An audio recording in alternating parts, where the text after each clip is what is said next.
સ્વરાજનો આ સંગ્રામ ચાલી રહ્યો છે। લગભગ 50% પાલિકાઓ ભારતીય જનતા પાર્ટી જીતી છે કે ન માત્ર જીતી છે, ક્લીન સ્વીપ કરી છે।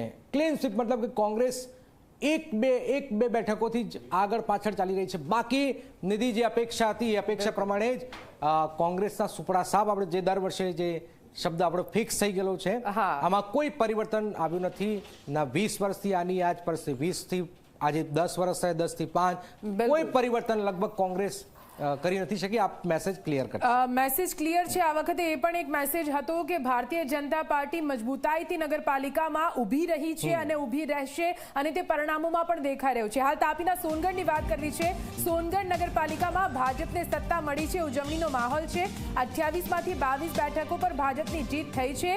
સોનગઢ પાલિકા પર ફરી એકવાર ભાજપનો ભગવો લહેરાશે। ભાજપને સ્પષ્ટ બહુમતી મળતા સમર્થકોમાં પણ ઉત્સાહનો માહોલ જોવા મળી રહ્યો છે। બિલકુલ, આપ જો કે કોઈ પણ પાલિકા તમે જુઓ કે ભારતીય જનતા પાર્ટી શાનદાર રીતે, હું શાનદાર એટલા માટે કહું છું કે ત્યાં પહેલા તો કેવું થોડી ઘણી ટક્કર પણ રહેતી હતી, પણ હવે તો વન સાઇડ થઈ ગયું છે।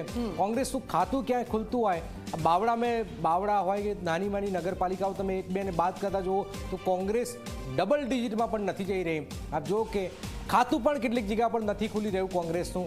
આ ક્લિયર કટ મેસેજ છે। અને જે વાત આંકલાવ બેઠકની વાત કરવી પડે। આંકલાવ બેઠક જ્યાં ભારતીય જનતા પાર્ટી કે કોંગ્રેસ બેમાંથી કોઈનો કબજો નથી, આંકલાવ બેઠક પર આખરે શું થાય છે તેના પર સૌ કોઈની નજર મંડાયેલી છે। એમાં નિધિ એ છે કે કોંગ્રેસ મેન્ડેટ આપતું નથી આંકલાવ પર। અમિત ચાવડાનો આ વિસ્તાર છે, ભરતસિંહનો વિસ્તાર છે, મેન્ડેટ કોંગ્રેસ આપતું નથી અને કોંગ્રેસ મેન્ડેટ વગર જ ઉમેદવારો મેદાનમાં ઉતારે છે અને એટલા માટે અહીંયા અપક્ષ જે છે એ થોડા દમ મારી રહ્યા છે કોંગ્રેસ માટે। ચાલો મેં પહેલા પણ કહ્યું, થોડીક સમ ખાવા પૂરતી એક ખુશ ખબર આંકલાવથી આવી રહી છે।